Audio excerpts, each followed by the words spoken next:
Hello, welcome to Air Sign. Unicorn Princess Tarot. So, ito yung reading for Air Sign, Gemini, Libra, Aquarius. Take only what resonates.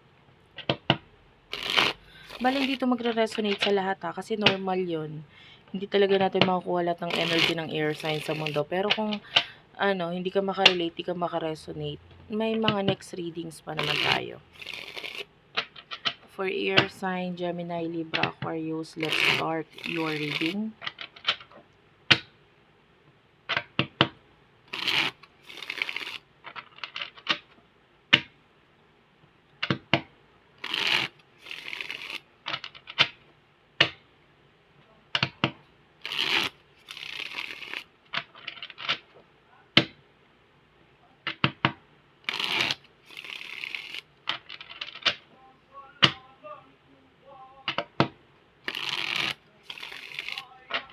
Spirit guides, angel guides, what do we have here for air sign? By the way, kung may mga maririnig ka sa background ko na ingay, mga dumadaang tricycle, ganyan, pagpasensyahan mo na lang ha, hindi ko talaga makokontrol yung background, yung ingay sa background ko. You do have here the Ten of Wands, air sign, the King of Coins. You do have here Temperance in reverse. Knight of Coins in reverse. You do have your Six of Cups at the bottom of the deck. And it's also in reverse. I can see you letting go. No, meron kang mga nililet go. Maybe in the past. Maybe a person, a situation. Na nililet go mo because actually napagod ka na eh. It feels like para kang either pinagkaisahan or inabuso. Ganyan. Naabuso. Kasi maybe binigay mo lahat, nandun yung pag-intindi mo. With the King of Coins, I can see you being successful, actually. Kung ikaw ay may negosyo, for some of you sa negosyo. Whatever kind of career you have right now, nakikita natin yung grounded na energy mo dyan. So, it's stable. You are the kind of person na malaki yung naiaambag mo dyan sa career na yan. So, kailangan ka talaga dyan. Hindi ka pwedeng mawala dyan. No? And with the Temperance in reverse, there's a person here na nakikita natin na imbalance siya eh. Hindi niya kayang ayusin ang kanyang sarili. Kulang siya sa maybe pag-take ng actions or I feel like ito'y nakapagpagod sa'yo. 'Di ba?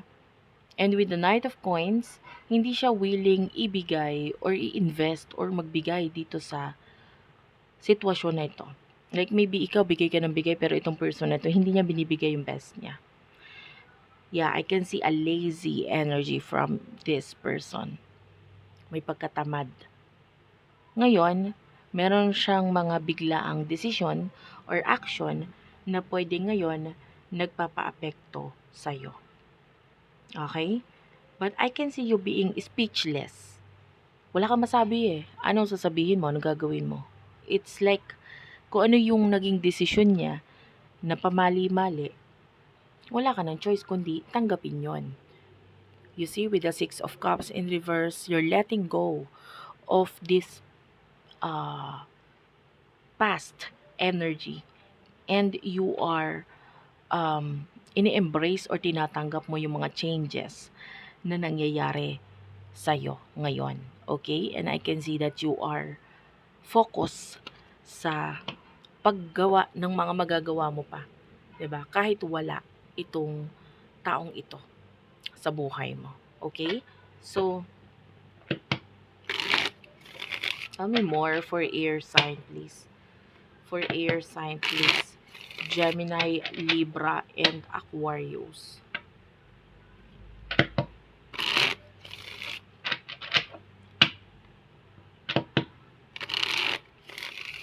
for air sign, please. Gemini, Libra, and Aquarius.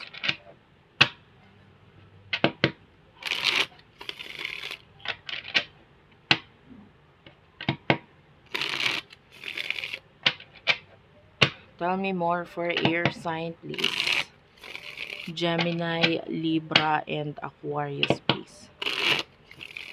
Okay, thank you, Spirit Guides, Angel Guides.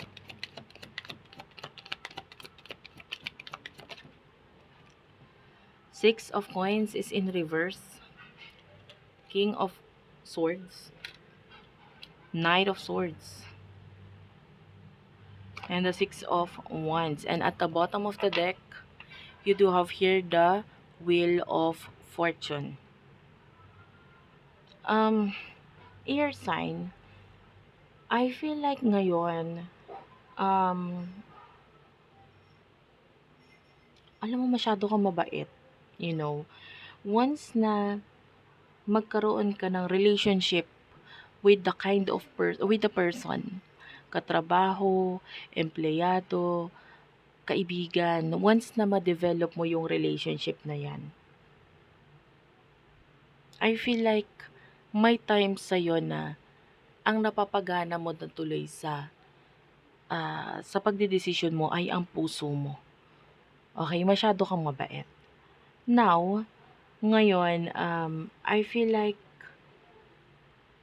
some of you, yung kabaitan mo na yon ang magbibigay ng recognition sa'yo. I can see you achieving a lot of achievements, ang dami, because, um,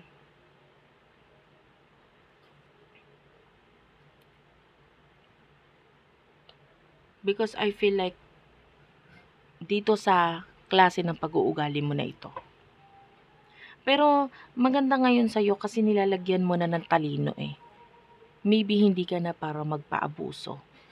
For some of you, marami kang opinion ngayon na pwedeng inilalabas mo na sa sarili mo. Unlike before, na puro tenga lang ang pinakikinggan mo, ang ginagamit mo. Ngayon, marunong ka na rin magsalita. With the Wheel of Fortune in reverse, I can see you. Wala ka nang pakialam eh. Kumbaga, kung anong mangyari, kung anong sabihin. I feel like you're being manipulative right now with the Queen of Coins. Kasi yun naman talaga dapat, ikaw naman talaga dapat ang mag-handle. Ikaw naman talaga dapat ang magmanipula. No?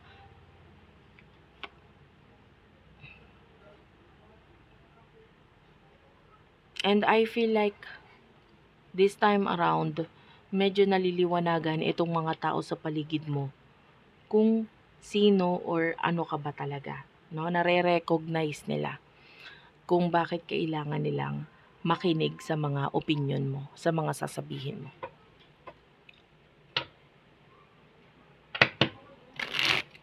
Pagdating sa love, I can see, for some of you, if you're single, sa ngayon, medyo tumataas yung standard mo. So, I don't see any love coming in here for you. Mas more on career muna ang focus mo. If you are in a relationship, nakakakita tayo dito ng part of you is nagiging logic ka lang mag-isip sa connection or relasyon ninyo. Kung alam mong hindi mag-work out yung isang bagay, I feel like ino-open mo yan sa person mo. Okay? And there's openness na sa bawat isa dito. So, kung ikaw ay nasa isang relasyon, mas pinagagana nyo ngayon muna yung utak ninyo. No? And mas maganda yon kasi hindi naman all the time dapat puro puso ang pinagagana. Minsan utak din. So, what will happen in the future for you?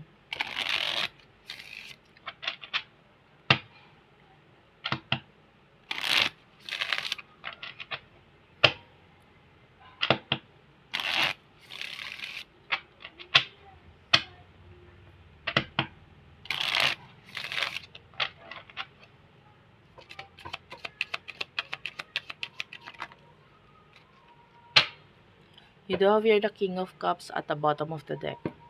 In the future, Empress in reverse, Page of Coins in reverse, Six of Swords in reverse, Nine of Wands, Nine of Coins is in reverse, and Five of Cups upright. Halos puro reversal yung nagpakita. In the future, nakakakita tayo ng coldness mula sa'yo, especially if you're single, you're being cold sa mga tao sa paligid mo, or yung mga taong willing magbigay ng pagmamahal or ng lahat-lahat nila sa'yo. I feel like kailangan mo sila, but or you want them. There's the feeling of want, pero hindi mo sila makukuha because you are the one na nagke-create ng blockage sa inyong dalawa ng person nito. If you are in a relationship, I can see immature kind of energy in the future sa samahan or sa relasyon ninyo. And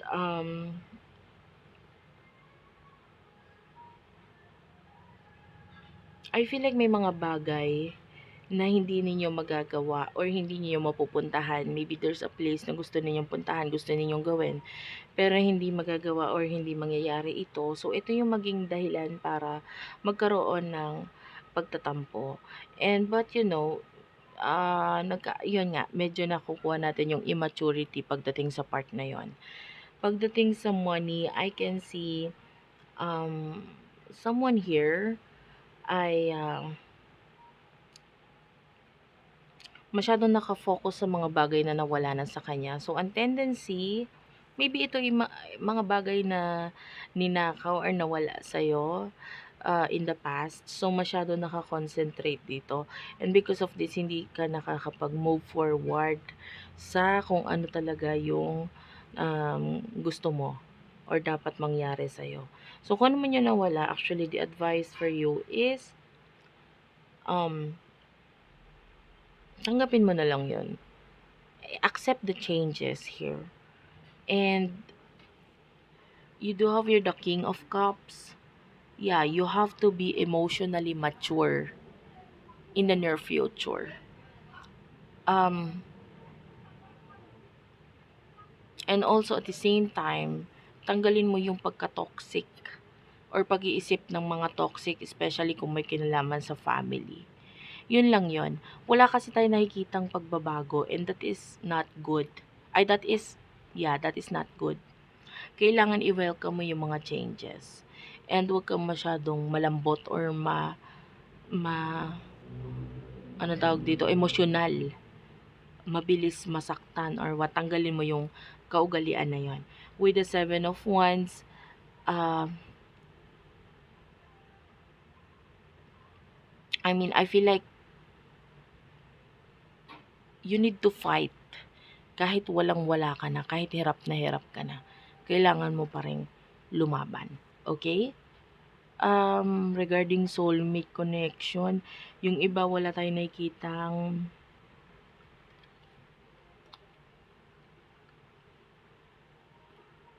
magandang pag-uusap.